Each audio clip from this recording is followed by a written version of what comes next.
Сәлем, қалайсыңдар, амансыңдар ма? Не істеп жатсыңдар?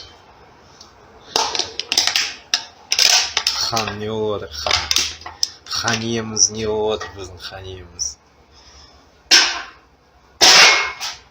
Ана баладан 8 миллион ақша сұрап отыр екен, ол моральный ущерб. Хан, сен менен сұрасай ақша, мен беретін шығармын может саған. Хан, сен қуасың негізі, натуре ше қуасың, брат, еркек ше. Яғни 16 жастағы баланы 8 миллион сұрап жүргенде, шешесі байғыз үйін сатайын деп отыр ғой. Қуасың сен, хан. Сен, короче, ақша істеудің амалын тапқансың ғой. Мен телефонымды беріп қойдым, анау келді деп. Сенде мобил гловруфтарың көп екен ғой, қазірсі. Айтты ғой бізге. Кеше түнде Алматыдан звондады ғой маған. Сосын ана түнде Алматыдан звондайтындар. Ханның адамдары ма, кімнің адамдарысыңдар? Не ма? Түнгі сағат 12:30-1 кезінде звондауларымды қойыңдарсай конкретно. Если че келіңдер, Астана қаласы Қордай 56 номерін жазып кетем астына. Келіп қайтыңдарсай, әңгімелесеміз отырып. Чоп-чоп әңгіме айтамыз. Сендер маған по черному әңгіме айтып кеттіңдер ғой.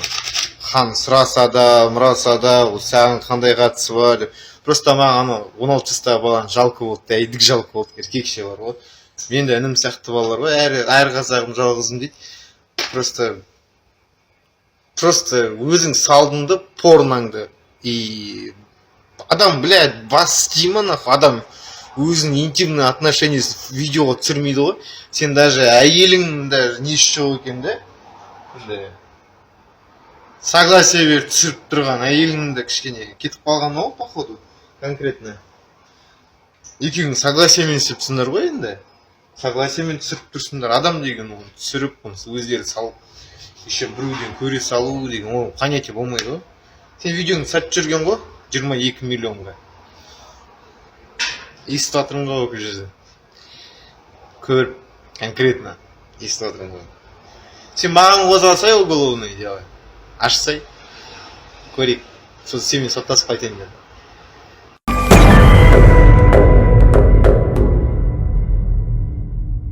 Хан, мен соңғы бір видео түсірем, болды осыдан кейін түсірмеймін, еркекше.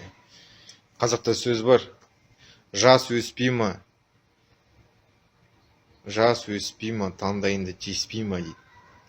Енді сен оны қалай түсінесің, қалай түсінесің ба, әр адам қалай түсінеді, өздері білет. Еркекше айтқанда, сен анау баланы просто жібере сал, кешірім сұрай сал, осылай видеоны салып жібердік. Мен ішіп алып салып жібердім десең, красиво кетеді. Айтсай отырды, айт.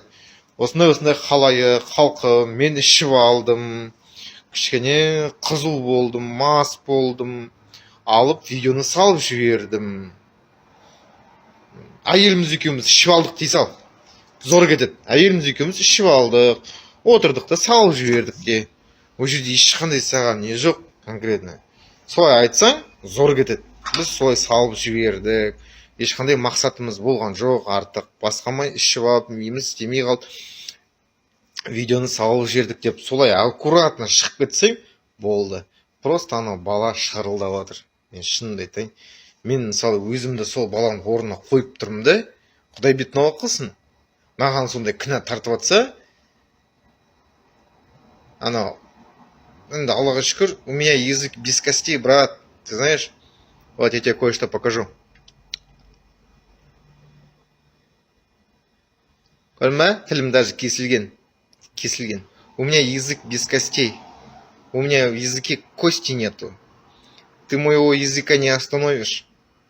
Я до конца пойду. Ну, сен баладан кешірім сұрады, жібере сал. Сол конкретно справедливый болады. Жібересің, болды. Ішіп алдым, дубль мас болдым, шешесі. Әйеліміз екеуміз қуып алып, біз байқамай салып жердік. Все, красиво жаптың, тему закопали, все. Қайттан кішкенеден кейін бір 3 ай 4 айдан кейін ұмытылады, қайттан тойларыңа шығасың, қайттан жұмыстарың істеп кете бересің. Это красиво болады. Сен қазір жүресің, баламен, там туда-сюда 8 миллион сұрап, моральный ущерб. Сен өзің істейді кесін, сен өзің видеоға түсіреді кесін, еще ол баладан